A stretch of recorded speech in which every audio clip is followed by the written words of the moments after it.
moment où je me suis inscrit en DA pour faire le diplôme d'études approfondies, j'ai réussi au concours de l'École nationale d'administration. Et en termes d'options, j'ai choisi l'administration générale. Et c'est après 2 ans de formation à l'ENA que je suis sorti. Et j'ai été affecté à Saint-Louis, à la gouvernance de Saint-Louis. Et de la gouvernance de Saint-Louis, j'ai séjourné pendant 1 an, 6 mois. Je suis revenu à Dakar, au niveau du ministère des Finances. En son temps, c'était le ministère de l'économie, des Finances et du Plan. Après avoir séjourné à la direction du contrôle interne, j'ai été affecté à la direction des opérations financières, c'est-à-dire le contrôle des opérations financières. J'ai assuré les fonctions d'action sécurité. Et ensuite, je suis passé comme contrôleur des opérations financières, COF, de tous les ministères de souveraineté. Quand on parle du ministère de souveraineté, c'est le ministère de la Justice, le ministère de l'Intérieur, le ministère des Forces armées, le ministère des Affaires étrangères.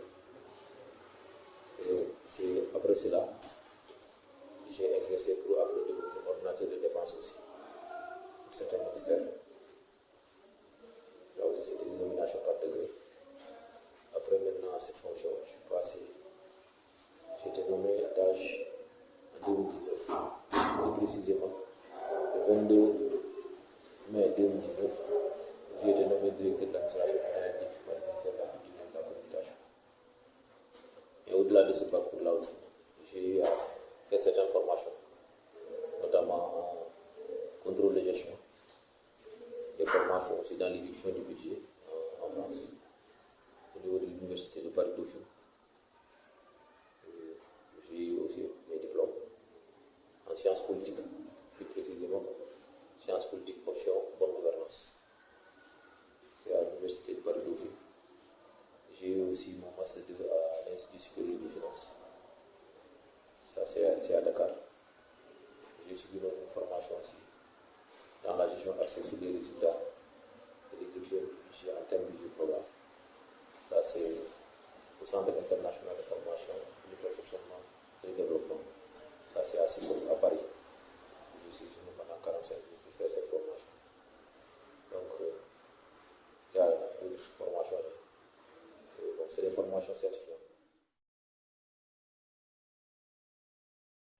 Oui, les impressions, je pense que nous sommes élus sur la base d'une feuille et échanger avec les Tanafoises et Tanafois. Cette impression, c'est que les Tanafois ont adhéré massivement à ce programme. Donc l'impression que nous avions aujourd'hui, c'est de se mettre à l'œuvre, de travailler pour le compte des populations tanafoises. Il n'y a pas une autre impression particulière, si ce n'est de travailler, appeler tous les Tanafoises et Tanafois à travailler pour la modernisation de notre ville. Sans exception, je précise.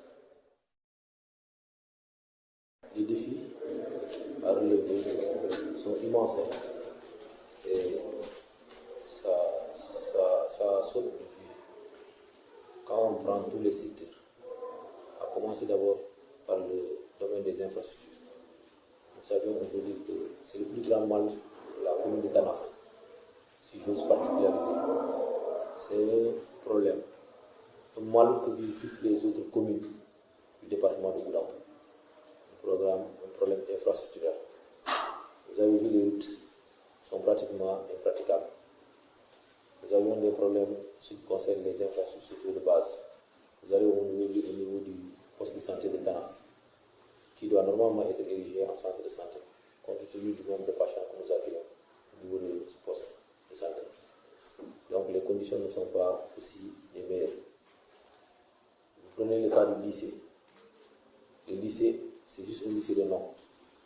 Il n'y a pas de locaux.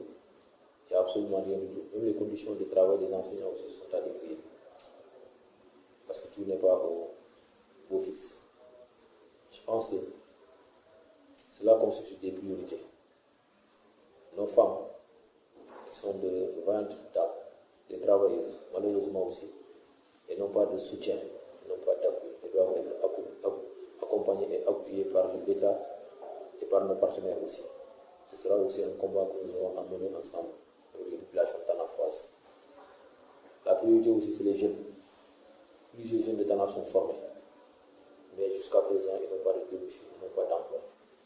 Il faudrait aussi que la nouvelle équipe que j'ai nommé de diriger puisse s'atteler à cette affaire, à cette question, surtout la formation aussi des jeunes. Parce qu'il n'est pas dit que c'est l'État qui doit les employer aussi, mais ils peuvent être leurs propres employeurs.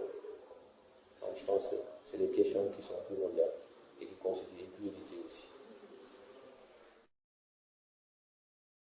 Par rapport à la carte sanitaire d'abord, je pense qu'aujourd'hui, nous avons hérité des postes de santé opérationnels à côté, mais jusqu'à présent, le taux de fréquentation donne l'image d'un arrondissement. Or, l'arrondissement, c'est l'arrondissement de Simbani-Brassou. Tous ces villages et toutes ces nouvelles communes étaient rattachées à Tanaf. Je veux citer par exemple la commune de Bagar, la commune de Djoudou, et même la commune de Simbani en termes de fréquentation.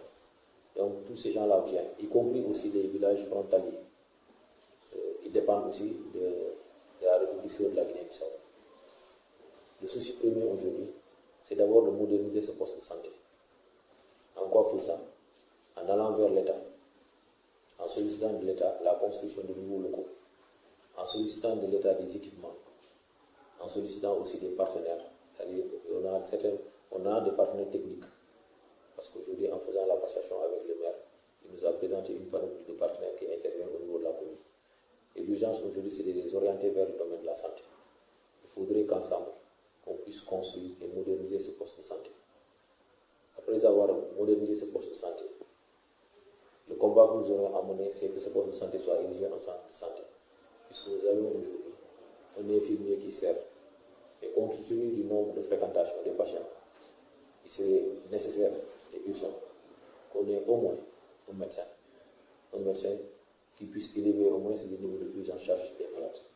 Et à côté des médecins, deux médecins du moins, on aura certainement des infirmiers, des matrones, des sages-femmes et toute une équipe qui puisse prendre en compte les préoccupations des populations tanafoises en termes de santé. Voilà la politique que nous aurons à mener ensemble, je dis bien, avec tous les conseils et toutes les populations tanafoises.